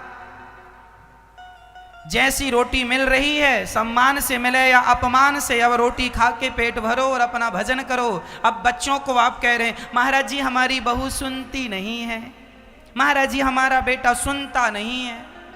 क्यों? तुम्हारा बेटा बहरा है, बहू बहरी है, सुनती नहीं? नहीं महाराज जी वो वाली नहीं, ऐसे नहीं सुनती, कुछ कहते हैं। अच्छा वैसे तो सुनती है, बहरी तो नहीं है, सुनती नहीं है। अच्छा आपकी बहू नहीं सुनती, आपका बेटा नहीं सुनता, आपने कितनी बार उसे समझा लिया? समझा लिया ना अपनी बहू को। सास कितनी बार समझाती है बहू को बेटा ये मत करना, ये गलत है, ये मत करना, गलत है। आपने समझा दिया ना अपने बेटे को, बेटा ये गलत है, ये मत करना, यहाँ मत जाना, ये गलत है, ये गलत है। समझा दिया ना, कह दिया ना शराब ना पीना गलत है। 1 बार कहा, 2 बार कहा, 3 बार कहा, 4 बार कहा, नहीं माना ना, अब मत कहो। अपनी बहू को तुमने 10 बार समझा दिया है, गलत काम करने से रोक दिया, नहीं रुक रही है, मत कहो। बेटे को समझा दिया, समझाना हमारा फर्ज है, पर 1 बार, 2 बार, 3 बार, चलो 10 बार, 20 बार तुमने समझाया, अब नहीं समझ रहे हैं वो लोग, आप मत समझाओ, अब उन्हें समय समझाएगा। और जब समय समझाता है ना तो अच्छे खासे लोग समझ जाते हैं। इंसान एक तो गुरु समझाता है और फिर समय समझाता है। गुरु समझाकर इम्तिहान लेता है और समय इम्तिहान लेकर समझाता है। दोनों के समझाने बस इतना अंतर होता है। गुरु सिखाता है, समझाता है, फिर इम्तिहान लेता है, और समय पहले इम्तिहान लेता है फिर बाद में समझाता है। इसलिए जो आदमी गुरु की नहीं समझ रहा है, माँ बाप की नहीं समझ रहा है, अब तुम्हें समय समझाएगा। और समय कौन? समय कौन है? भगवान को ही समय कहते हैं। कृष्ण ही समय है, मैं समय हूं। ये समय कौन है? ईश्वर ही समय है। ईश्वर की लाठी में आवाज नहीं होती। अभी नहीं समझ रहे हो ना, समझोगे, पर जब तक समझ में आएगा तब तक बहुत देर हो चुकी होगी। अभी देर नहीं हुई, अभी समझ लोगे तो कल्याण है, नहीं तो देर हो जाएगी।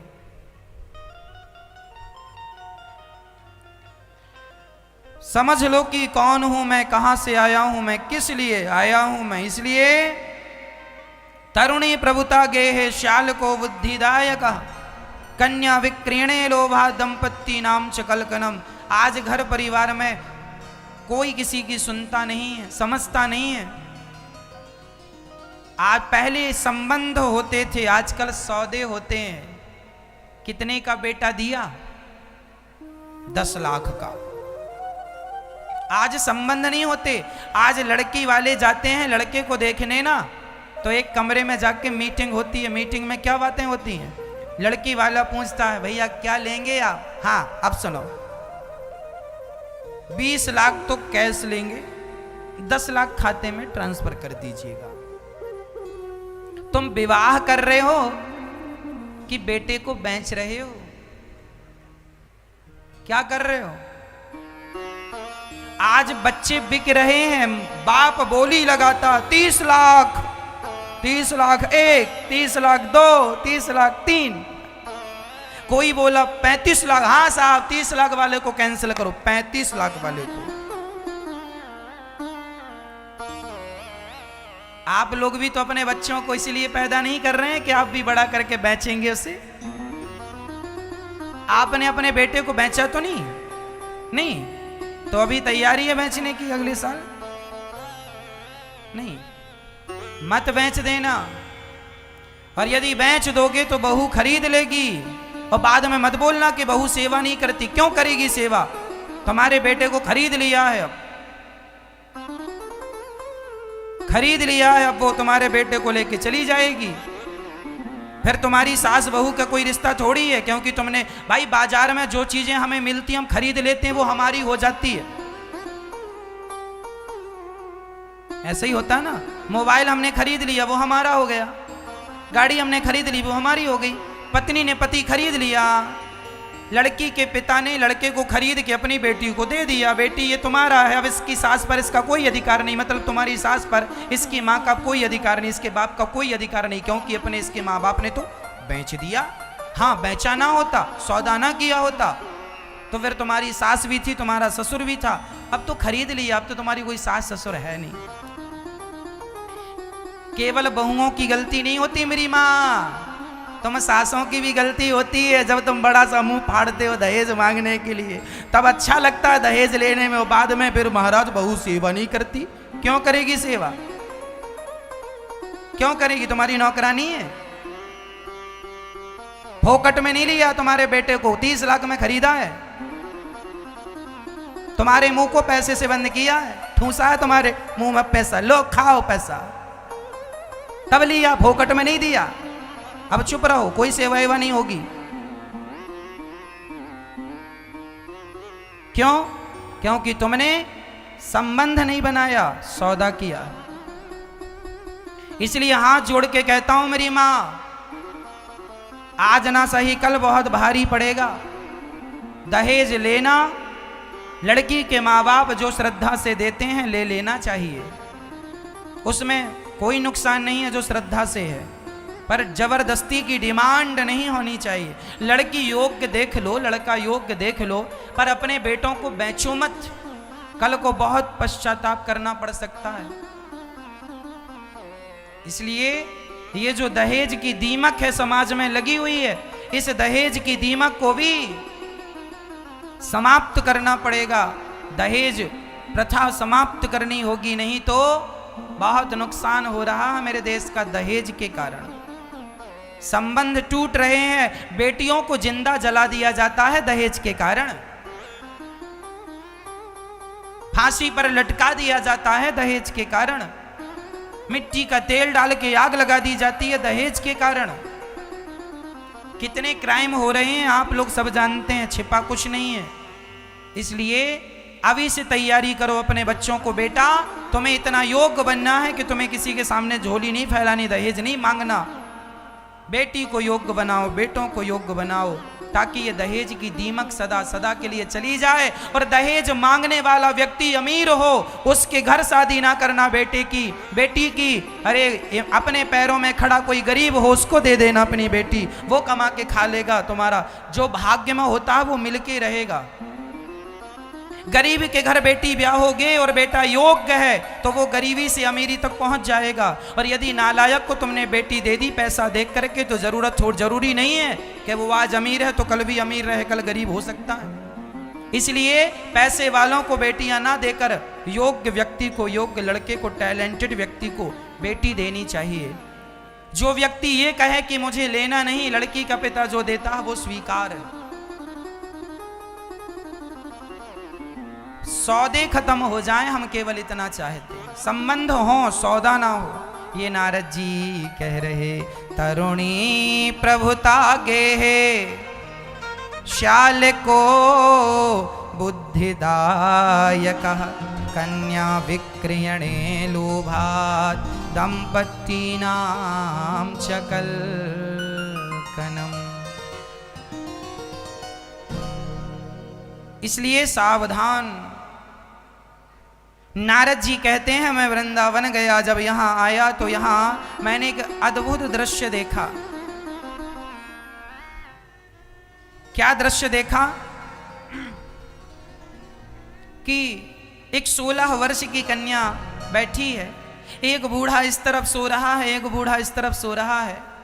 नारद जी ने कहा यहाँ स्त्रियों का मेला है। जाने लगे तब वह 16 वर्ष की कन्या दौड़ कर आई और चरणों को पकड़ करके कहा भो भो साधु क्षणम तिष्ठ मच्चिंता मपिनाशय दर्शनम तब लोकस्य सर्वथाघहरम परम। महाराज एक क्षण के लिए जरा ठहर जाइए। नारद जी बोली तुम कौन हो? महाराज मेरा नाम अहम भक्ति ऋतिख्याता इमऊ में तनयऊ मतऊ, मेरा नाम भक्ति है। ये मेरा बेटा ज्ञान, ये मेरा बेटा वैराग्य। ज्ञान वैराग्य नाम मानव। तो ये बूढ़े क्यों हो गए? काल योगे ने जर्जर हो, काल ने समय ने जर्जर कर दिया। अब कैसे ठीक होंगे? आप ठीक कीजिए। कहाँ की हो तुम? उत्पन्ना द्रविणे साहम वृद्धिम कर्णाटके गता क्वचित क्वचिन महाराष्ट्रे गुर्जरे जीर्णताम गता। कहाँ उत्पन्न हुई हो? उत्पन्ना द्रविणे साहम, हम द्रवण देश में उत्पन्न हुए। द्रवण देश हृदय। कहाँ पली बढ़ी? कान से, कर्नाटक। भक्ति हृदय में उत्पन्न होती है। कानों से जब कथा सुनते हैं तो भक्ति बड़ी होती है। और क्वचित क्वचिन महाराष्ट्रे, इस शरीर से कोई भक्ति करता है तो कोई नहीं करता, यही महाराष्ट्र है, शरीर महाराष्ट्र। और गुजरात में भक्ति बूढ़ी हो गई है। गुजरात क्या है? भजन के बिना जो रातें गुजर गई वही गुजरात है। ऐसे रातों में, ऐसे समय में भजन के बिना भक्ति जीर्ण शीर्ण हो गई। पर जब नारद जी मिले तो वृंदावन धाम मिला तो भक्ति फिर भी ठीक थी। वेद वेदांत का घोष किया नारद जी ने, पर उनकी मूर्छा दूर नहीं हुई। तब कहा सत्कर्म करो आकाशवाणी ने। सत्कर्म की खोज में नारद जी बद्रिकाश्रम गए और वहाँ 4 संत मिले, सनक सनंदन सनातन सनत कुमार। चारों ने कहा भागवत सुनवा कर ही आप उनका दुख दूर कर सकते हैं। नारद जी ने कहा मैंने वेद पुराण सुनाया, दुख दूर नहीं हुआ। वेद वेदांत घोषिष्ठ गीता पाठिर मुहुर्मुहु, तो दुख दूर नहीं हुआ। तो क्या भागवत जी से होगा? बोले हाँ, दूध से ही घी निकलता है, पर जो काम घी कर सकता है दूध नहीं कर सकता। दूध ही जन्मदाता है घी का। उसी प्रकार वेद पुराण से ही भागवत निकली है। जो काम भागवत जी कर सकती हैं वो काम अन्य ग्रंथ नहीं कर सकते। सर्व वेदेतिहासानाम सारम सारम समुद्रतम, सबका सार भागवत है। 18 पुराण मत सुनिएगा, केवल भागवत सुन लेने मात्र से 18 पुराण सुनने का फल मिल जाएगा। अलग अलग सुनने का समय नहीं है तो एक सुन लीजिएगा। वेद मत सुनिएगा, समय नहीं है तो वेद ना सुन पाइए, तो भागवत सुन लेने से वेद सुनने का फल मिल जाता है। वेदों का अर्थ भागवत है, पुराणों का अर्थ भागवत है। यदि वो सुनने का समय नहीं है तो ये सुनने का समय, इसको सुन लिया सब सुन लिया, इसके बाद कुछ बचता नहीं है। भागवत जी के बाद कुछ भी बचता नहीं है। भागवत सर्वश्रेष्ठ है। इसलिए नारद जी को सनकादियों ने कहा चलो हरिद्वार, हरिद्वार की पावन धरती पर, पावन धरती पर कथा प्रारंभ हुई और सिर्फ कथा की महिमा गाई। सदा सेव्या सदा सेव्या श्रीमद्भागवती कथा यस्याः श्रवणमात्रेण हरिश्चित्तं समाश्रये। भागवत कितनी बार सुननी चाहिए? बार बार। बार बार क्यों सुने महाराज जी? कपड़े में एक बार साबुन लगाने से दाग नहीं छूटता। बार बार जब साबुन लगाएंगे तो अपने आप जन्म जन्म के पापों के जो दाग इस शरीर रूपी चादर में, मैली चादर ओढ़ के बंदे द्वारे कैसे आऊं? ये शरीर जो मैली हो गई है, चादर मैली हो गई है, इस मैले शरीर में यदि बार बार सत्संग का साबुन लगाएंगे तो अपने आप जन्म जन्म का मैल धुल जाएगा और ये काया, ये मन, ये बुद्धि निर्मल होके भगवान को स्वीकार कर लेंगे, ईश्वर से स्वीकार कर लेंगे जब आप समर्पण करेंगे तो। कथा प्रारंभ हुई, सनकादियों ने जब महिमा सुनाई तो भक्ति महारानी प्रकट हो गई। महाराज भागवत सुन के तो मेरा सारा दुख दूर हो गया। भागवत श्रवण करने मात्र से मेरा सारा कष्ट दूर हो गया। अच्छा, अब मैं बैठूं कहाँ? संतों ने कहा ये भक्तों का हृदय खाली है, जाओ सभी भक्तों के हृदय में जाकर के बैठ जाओ।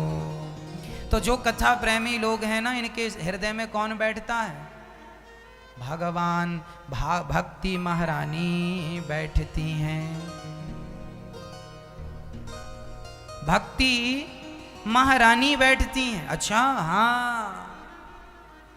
नारद जी ने एक प्रश्न कर दिया, गुरुदेव हमें एक बात समझ में नहीं आई। हाँ हाँ पूछो।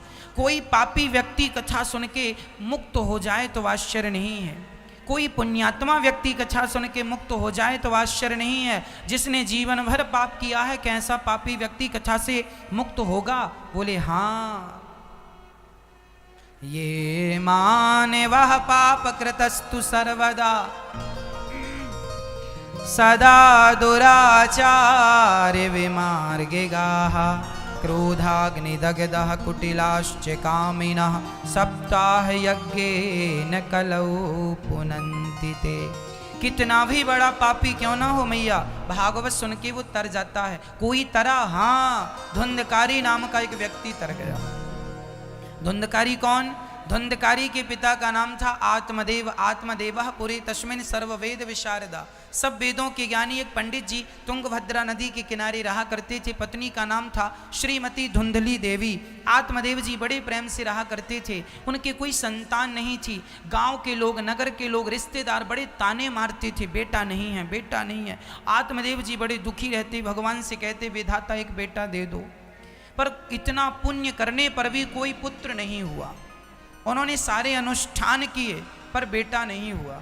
याद रखना मैया, जो चीज भाग्य में ना हो उसके पीछे मत पड़ना। ईश्वर ने जो तुम्हें नहीं दिया वो तुम्हारे अच्छे के लिए नहीं दिया।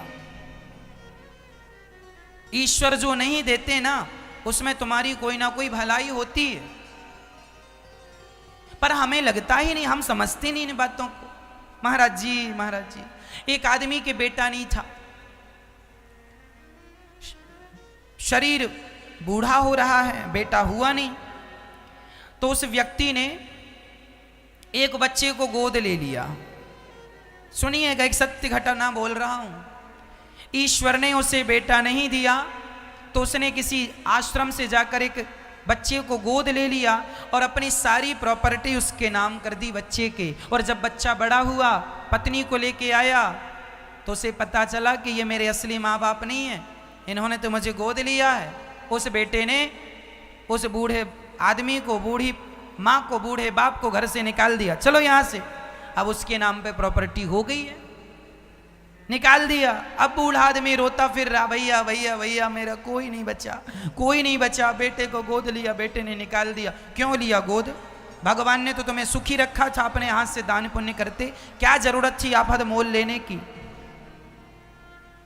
बहुत होशियार बनते हो, अब भोगो। पहले सुखी थे कि नहीं? सुखी थे, जबरदस्ती ले ली, अब दुखी रो रहे हो। ईश्वर जैसे में आपको प्रसन्न, ईश्वर जैसे रखें हमें वैसे में प्रसन्न रहना चाहिए। क्या बेटा बेटी के लिए रोते रहते हो, बेटा नहीं है, बेटा नहीं है। अरे भगवान कृष्ण ही जब भगवान को प्राप्त कर लेते हो ना, भगवान को पा लेने के बाद फिर किसी चीज को पाने की जरूरत नहीं पड़ती। एक भगवान को पा लिया, सब पा लिया। और सबको तुम्हारे 10 भी बेटा होंगे और भगवान को नहीं पाया, अपना कल्याण नहीं किया, तो नरक ही जाओगे। 10 बेटे कुछ करने वाले नहीं है। आज जिनके 4-4 बेटे हैं ना, वो माताएं गौरी गोपाल वृद्धाश्रम में रहती हैं। 4 बेटों के होने पर, 3 बेटों के होने पर, 5-5 बेटों के होने पर माताएं रहती हैं। एक बेटे की आप बात करते हो साहब, जिनके 4 बेटे हैं, वो 4 मिलके एक माँ की सेवा ना कर सके और तुम एक के लिए रो रही हो, बेटा हो जाए, बेटा हो जाए। जिनके हैं उनसे पूछो कि उनके साथ क्या हो रहा। जितने आंसू तुम बेटा बेटी के लिए बहाते हो, इतने भगवान के लिए बहाए होते तो कल्याण हो गया होता। लेकिन कौन समझे और कौन समझाए। रोना तो संसार के लिए ही है। हम कितना भी तुम्हें समझा दें, यहां से बाहर निकल के रोओगे तुम उन्हीं चीजों के लिए जिसके लिए रोते चले आए हो। कितने लोग ऐसे हैं जिनके बेटा नहीं हुए और उन्होंने अपना नाम अमर कर लिया। बताइए, स्वामी विवेकानंद जी का कोई बेटा था? बेटा था? नहीं। क्या स्वामी विवेकानंद जी को लोग नहीं जानते? जानते हैं। मीराबाई के कोई बेटा था तो नाम बताओ। कोई बेटा नहीं था। क्या लोग मीराबाई को नहीं जानते? अरे बेटों से माँ बाप को नहीं जाना जाता। आप खुद अच्छे कर्म करते चलो। लोग कहते हैं बेटा नाम रोशन करेगा। अरे तुम भी तो किसी के बेटे हो, तुमने अपने बाप का नाम रोशन किया? तुमने तो किया नहीं और अपने बेटे से उम्मीद लगाए बैठे हो। किसी से अपेक्षा ना रखो कि वो नाम रोशन करेगा, अपना नाम खुद रोशन करके जाओ। अपना हाथ खुद धर्म की ओर बढ़ाओ, अपना नाम खुद रोशन कर लो। मीराबाई ने अपना नाम खुद रोशन किया, स्वामी विवेकानंद जी ने अपना नाम खुद। ये लोग बेटों के भरोसे नहीं बैठे रहे, बेटा होगा वो नाम रोशन करेगा। तुम कब करोगे अपना नाम रोशन? तुम कब अपना कल्याण करोगे? भगवान से संबंध जुड़ जाने के बाद युग बीत जाएंगे पर तुम्हारे नाम को कोई भूलेगा नहीं। मीरा को आए सदियां बीत गईं, कई 100 साल बीत गए, लेकिन आज भी मीरा के पदों को, मीरा की कथा को आज भी लोग जिंदा रखे हैं, अपने हृदयों में सजा के संवार के रखे हैं। स्वामी विवेकानंद जी को आए कितनी सदी बीत गई, लेकिन आज भी वो जिंदा है। नरसिंह मेहता को आए कितने समय बीत गया। गोस्वामी तुलसीदास जी का क्या नाम था? गोस्वामी तुलसीदास जी के बेटे का नाम बताओ, क्या नाम था? क्या बेटा था तुलसीदास जी का? नहीं। इन्होंने बिना बेटों का अपना कल्याण कर लिया। और बेटों से कल्याण नहीं होता, अपना कल्याण खुद अपने पुण्य के बल पे करके जाओ। बेटों के भरोसे क्या बैठे हो? बेटा तुम्हारे नाम का श्राद्ध करेगा, तुम्हारा कल्याण होगा। अरे ऐसा कर्म करके जाओ कि श्राद्ध की भी जरूरत ना पड़े, अपने बलबूते तर जाओ। अपने बलबूते इतना पुण्य करो जीवन में, अपने पुण्य के बल पर तुम्हें भगवान मिल जाएंगे ना, तो फिर श्राद्ध पिंडदान की भी जरूरत नहीं है। इसलिए आप लोग तो बस बच्चे चाहिए, बच्चे चाहिए। कितने लोग, कितनों का नाम बताऊं मैं। यशोदा माँ के भी कोई बेटा नहीं था, कृष्ण को अपना बेटा माना। तुम भी मान लो ना कृष्ण को अपना बेटा, भगवान को अपना मान लो। मेरी माँ, बेटों के लिए ना रोया करो, भगवान के लिए रोया करो, कल्याण हो जाएगा। ईश्वर के लिए रोने से सब मिलता है। बच्चों के लिए रोने वाले, उनसे पूछो क्या मिला। जिन बच्चों के लिए मंदिर मंदिर जाके रोते रहे, वही बच्चों ने बड़े होके घर से हाथ पकड़ के निकाल दिया। जिन बच्चों के लिए माथा पीटते रहे, बेटा हो जाए, बेटा हो जाए, उन्हीं बच्चों ने बड़े होकर के अपनी मां को घर से निकाल दिया। कितनी माताएं यहाँ गौरी गोपाल वृद्धाश्रम में रहती हैं, जिनके बच्चों ने मां को फोन लगा के कह दिया कि अब दोबारा वापस मत आना। ये वही बच्चे हैं ना जिनके लिए माँ रोया करती थी, मेरा बेटा अच्छा हो जाए, स्वास्थ्य अच्छा हो जाए, बीमार रहता है, मेरे बेटा नहीं है, भगवान बेटा मिल जाए। जिन बेटों के लिए तुम रोती गिड़गिड़ाती रही, वही बेटे कहते हैं कि मेरी कोई माँ नहीं है। मर गई मेरी माँ। ऐसे कितने बच्चे ऐसे हैं गौरी गोपाल वृद्धाश्रम में जो माताएं रहती हैं, ऐसी कितनी माँओं के ऐसे कितने बच्चे हैं जिन्होंने ये कह दिया कि माँ मर जाए तो आना, तेरी लाश आनी चाहिए, जिंदा तुम ना जाना। एक माँ को बेटे ने ये कह दिया कि जिंदा हो तब तक मत आना, मर जाओ तो कह दिया महाराज जी लाश भिजवा देना माँ की। ऐसे बेटे हैं, इन बेटों के लिए तुम रोते हो? भगवान करे आपका बेटा हो, भगवान करे आपका बेटा संस्कारी हो, पर ना हो तो उसके लिए रोने की जरूरत नहीं। विधाता की मर्जी में अपनी मर्जी मिला दो। जैसी इच्छा राम जी की, जैसे रखे राम जी रहना चाहिए, और सीताराम सीताराम कहना चाहिए। जैसे रखे राम जी रहना चाहिए, सीताराम सीताराम कहना चाहिए। सीताराम सीताराम सीताराम कहिए, जाहि विधि राखे राम ताहि विधि रहिए। ये मर्जी भगवान की है, पर हम लोग ईश्वर की मर्जी में चलना नहीं चाहते, अपनी मर्जी लगाते हैं, अपनी मर्जियां चलाते हैं, इसलिए परेशान, इसलिए जीवन दुखी है। कोई किसी के लिए रो रहा है, कोई किसी के लिए रो रहा है, कोई किसी के लिए, सब रो रहे हैं। धन्य हैं वो लोग जो दुनियादारी के लिए ना रोके, भगवान की याद में भगवान के लिए रो रहे हैं। धन्य हैं वो लोग, समझदार हैं वो लोग जो भगवान के लिए रो रहे हैं। अभागे हैं वो जो मनुष्य का तन पाकर भी बेटा बेटी के लिए रो रहे हैं। अरे बच्चे तो देखो कुत्ता बिल्लियों के भी होते हैं, और तुम्हारे भी बच्चे हैं। बच्चे ही पाना हो तो हर योनि में बच्चे मिल जाते हैं, पर भगवान को पाने के लिए केवल ये मनुष्य का शरीर है।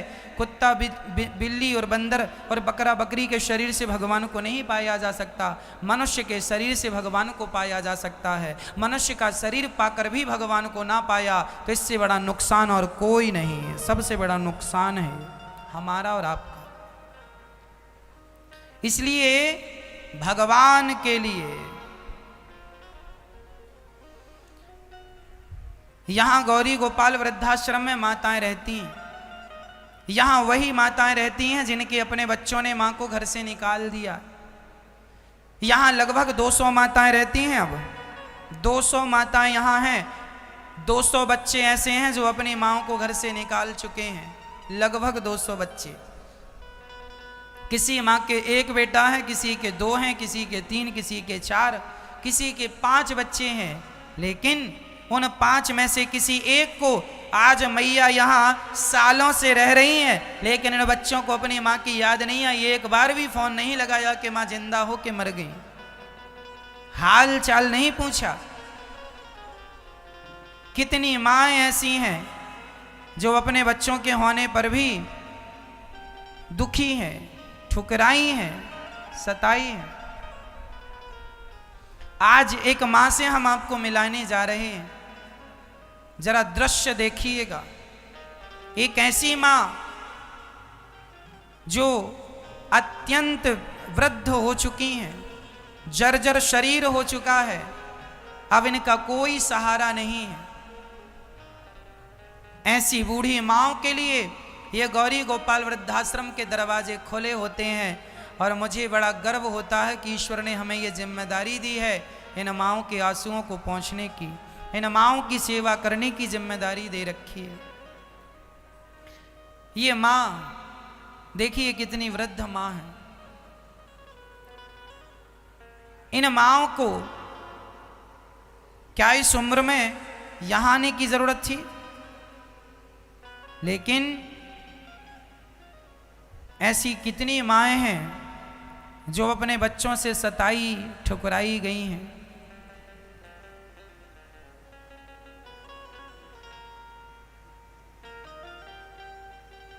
ये माँ है, मैया की उम्र है 90 वर्ष,